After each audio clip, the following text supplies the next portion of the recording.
Jadi menghadapi perbedaan pendapat itu juga perlu jihad. Jihadnya apa? Melapangkan dada. Orang yang melapang dada akan mampu menampung berbagai persoalan. Tapi orang yang dadanya sempit, dia akan sulit menampungnya. Akan terasa sakit.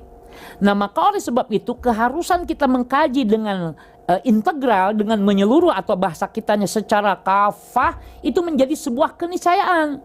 Sehingga kita menjadi tahu, ya, orang yang bersikukuh dengan pendapatnya A, kita tahu dasar hukumnya. Yang B juga begitu, kita tahu juga. Yang C, tapi persoalannya kan tidak mungkin seluruh pemahaman itu bisa diaplikasikan dalam satu waktu, ya.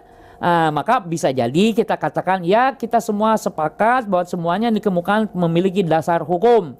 Untuk sementara 1 pekan ini kita putuskan pendapat yang dikemukakan oleh A akan kita amalkan. Artinya dasar hukum itu yang kita amalkan. Berikut nggak ada masalah selama itu koridornya masih di dalam syariat Islam. Kecuali kalau itu 10 pendapat 3 sudah menyimpang dari al-Islam, berarti yang kita pegang cuma 7. Begitu, ya. Jadi perbedaan pendapat nggak ada masalah. Misalnya begini, yang sederhana perbedaan pendapat. Bagi kita yang menganut mazhab Imam Asy-Syafi'i rahimahullah, berpemahaman bahwa sholat subuh itu mesti membaca doa kunut, Allahumma hdina fi man hadait atau Allahumma hdini fi man hadait dan seterusnya.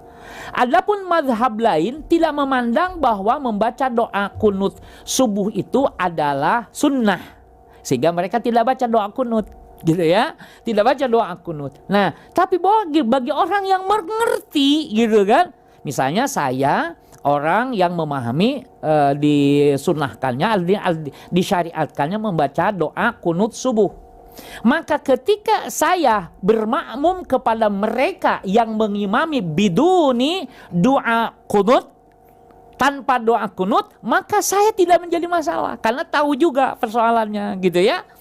Loh, kan gimana sih Anda kan memahaminya pakai doa kunut, tapi bermakmum kepada yang apa? Yang tidak baca doa kunut, kok nggak ada masalah, kok biasa-biasa saja, misalnya begitu.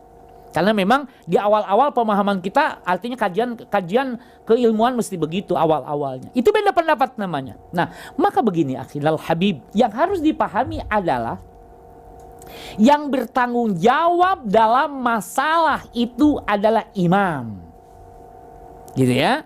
Salah atau tidaknya apa yang dilakukan imam dalam masalah-masalah yang berbeda, itu tanggung jawab imam, ya. Jika benar, makmum dapat pahalanya. Tapi ternyata itu salah, maka imamlah yang bertanggung jawab. Itulah sebabnya mengapa yang ditunjuk jadi imam adalah orang yang mengerti Quran yang pertama kali.